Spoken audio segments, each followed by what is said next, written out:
Hello and welcome back to Bookish. Today I want to do my March wrap-up and my April TBR. So this was a busy month for me. I participated in Marching Mammoths, so the March of the Mammoths, sponsored by Lukash at Totally Pretentious and Alex over at Big Owl Books and Jason at Old Blues Chapter and Verse. And the mammoth I picked was my Volume 1 of Remembrance of Things Past by Marcel Proust, which contains Swan's Way and Within a Budding Grove. I finished this today, and I can't tell you what a sense of relief it was to have finished this book. The book weighs in at about 1,018 pages. I read 30 pages a day, which was 9:30, and I kind of cheated and got a little bit of a head start on my mammoth by starting my reading in February. But I finished with it today, and I will say that I am relieved to be done with Proust for the time being. At the same time, I find myself intrigued by the story that he was telling. I found myself moved by his prose. I found myself somewhat in awe of kind of what I would consider to be his genius.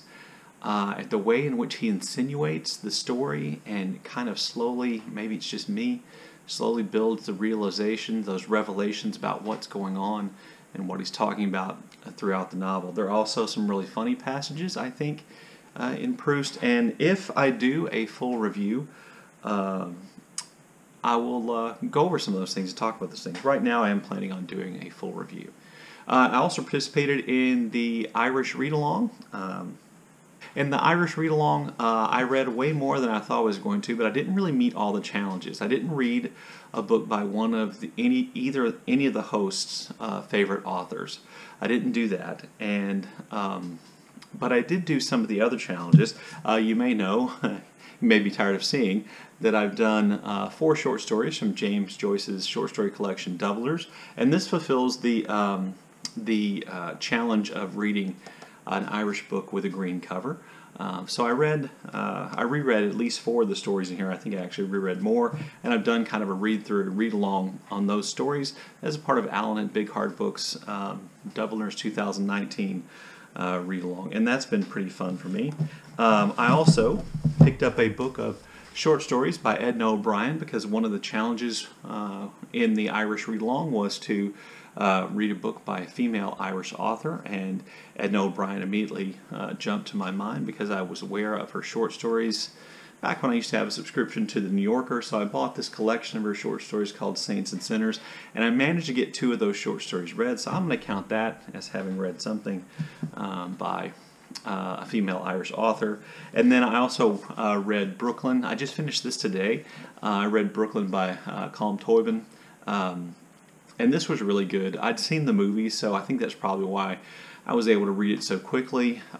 This is one of those cases, by the way, where while the film adaptation is not completely true to the book in every way, shape, or form, the differences are completely understandable. You know, the difference between the media of making a movie and a book. But the book here has that kind of, I don't know, quiet intensity of feeling that, to me, and I hate to stereotype, but I'm going to, is one of the characteristics oftentimes of Irish writers. I really enjoyed reading this. And then I also read the Tunbo Cualinge. My pronunciation is probably wrong, but the Tunbo Cualinge, which is an Irish epic having involved the cattle raid of Ulster and the Irish hero Cuchulainn. No, I'm going to say it again. The Irish hero Cuchulainn. That's how you say it. Now I feel better. This is actually, in addition to me pretty much enjoying most of the story, even though at the end, a lot of descriptions of the people involved in the fight and their armor and their equipment got tedious. This is actually one of my favorite books because I bought this on my trip to Ireland way back in 1996, and I bought it at Fred Hanna's bookshop on Nassau Street, which is close to Trinity College, Dublin. It still has the price tag from Fred Hanna's on the back, and this is actually one of my favorite souvenirs, kind of one of my favorite book possessions. I'm not sure I mentioned this in some of those book love videos I did, but this is really one of my favorite books, and it has these really cool kind of don't know if you can see that. It has these really cool kind of ink on paper paintings. There are a lot of notes in there for me too. But I pretty much enjoyed this. Like I said, at the end it got a little tedious. But this, by the way, fulfills the challenge, the Irish Read Along Challenge, to read something published before the date of your birth. Now, while this edition or translation wasn't published before the date of my birth, the story is a good deal older than even I am. So that's my wrap-up. Like I said, mostly busy with Marching Mammoths and the Irish Read-Along. And so I also want to do my TBR. So April is Women's History Month, so I have had a whole bunch of books on my TBR that I've been acquiring this year, and I noticed that several of them had female authors, so I thought I would devote this month to reading books by female authors. So since it is Women's History Month, I decided to read a book of history written by a woman. This is An Indigenous People's History of the United States by Roxanne Dunbar Ortiz. I believe she won a National Book Award for this book, and this book was recommended to me by a viewer of a video I did a long time ago, back during Nonfiction November, I think, in which I ran down a bunch of history books that I really liked, and that viewer called me out on the fact that I didn't have any history books written by women about women, and that my books about Native Americans, Indigenous people, were not written by Indigenous people. I thought, well, that's fair. She recommended this book to me, and I'll leave a link to her channel in the description box down below as well. I'm really looking forward to this, and this will probably be what I read first. I also have this copy of Manhattan Beach by Jennifer Egan. Jennifer Egan is one of those authors who I wish I had read more of and more often, and I intend to rectify this month by reading Manhattan Beach, which I've had for some time.